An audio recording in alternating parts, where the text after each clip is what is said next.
ont cru gagner, mes potos ils sont trop marrants. Ils savent pas jouer si t'es supporter, bon courage. Toute la saison la sardine mord suit le courant. Toutes les saisons les supporters ont mal au crâne. Yo, bien ou bof? Ouh, pinaise, quelle humiliation! On leur a encore mis l'archou Marseille aux sardines, tu rends compte? Mais comme d'habitude, avant de commencer, on va prendre une petite minute pour le sponsor. Et oui, car comme indiqué juste ici, c'est OneFootball qui sponsorise cette vidéo. OneFootball qui n'est autre que l'application #1 sur le football. Cette application est totalement gratuite et personnalisable, c'est-à-dire que tu peux choisir les joueurs que tu veux suivre, les équipes que tu veux suivre, et il y a absolument toutes les news et les statistiques les plus pointues. Cette application est disponible sur Android et iOS, c'est comme indiqué juste ici, tu trouveras le lien dans la description de cette vidéo, n'hésite pas à la télécharger, c'est un bon moyen de me soutenir, you know. Et tu sais quoi, poto, pour une fois on va faire un truc très simple, je vais te balancer une sorte de radar qui va bien te résumer la situation de tout qu'est-ce que les sardines ils ont pris dans le fion. Et voici donc le radar en question, et comme vous pouvez le constater, ce radar parle de lui-même avec des attaques principalement concentrées dans la zone qu'on voit par ici, donc qui n'est autre que la zone du fion. Voilà, là, ça c'est la zone du fion de la sardine, avec des attaques de Mbappé tard principalement dans l'horizontale, ce qui nous donne donc des attaques dans la perpendicularitité, avec l'aide non négligeable de Tachycardie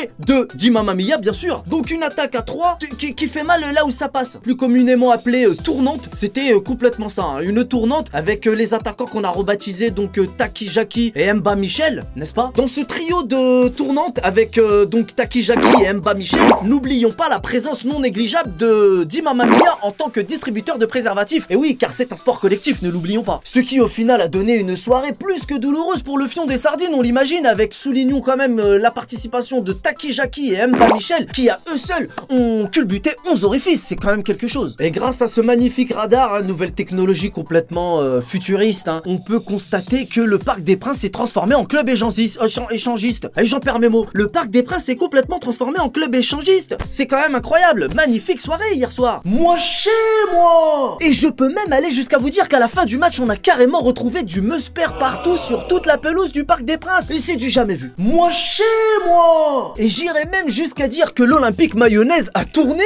Moi chez moi. Bref. Alors pour revenir sur la chronologie des faits, tout a commencé avec les préliminaires de Icar Jaki après une parade manquée de Amandada à la 10e minute. Et bim, 1-0 poteau. Ça fait zizi. Ensuite à la 26e minute, encore Icar Jaki. Il avait vraiment trop la dalle hier soir le poteau. Sauf que cette fois il a carrément pris Mandanda pour sa femme Wanda et lui a calé le ballon au fond le cochon. Et bim, 2-0 poteau. Ça fait zizi. Je te l'ai déjà dit, je te le répète, le football c'est comme avec Lego, faut la foutre au fond, c'est tout qu'est-ce qui compte poteau. Moi chez moi. Ensuite c'est carrément Mba Michel qui s'y met parce qu'il avait la barre, hein, mais pas la barre transversale, non.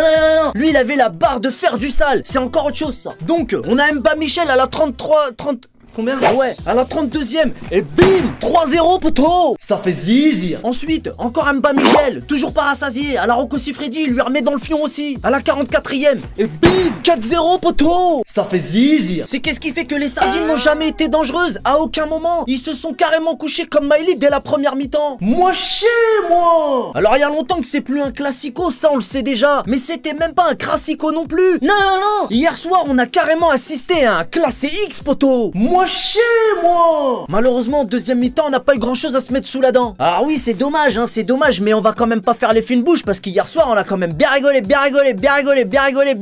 Moi chez moi. Et il y en a qui ont bien tartiné quand même. Moi chez moi. Donc c'est qu'est-ce qui fait que le PSG a réduit l'OM en capote? Ah non, en compote, puisque c'est Di Mamma Mia le distributeur officiel de capote. On savait déjà que ça allait tourner au film pornographique, parce qu'en levrette au Parc des Princes, l'OM c'est tragique. Moi chez moi. Voilà tout qu'est-ce que je pouvais dire sur ce match. Par contre les potos, je vous informe d'ores et déjà que malheureusement je serai absent lors du prochain match face à Dijon et face à celui de Jeff de Bruges également. Mais je serai présent pour qu'on se fasse un Paris-Brest tous ensemble sur le AZ Canapé Magique le samedi 9 si je ne m'amuse. Et voilà, je suis vraiment désolé, je peux pas faire autrement les potos. Bon début de semaine à tous, on connaît les bails. Salut.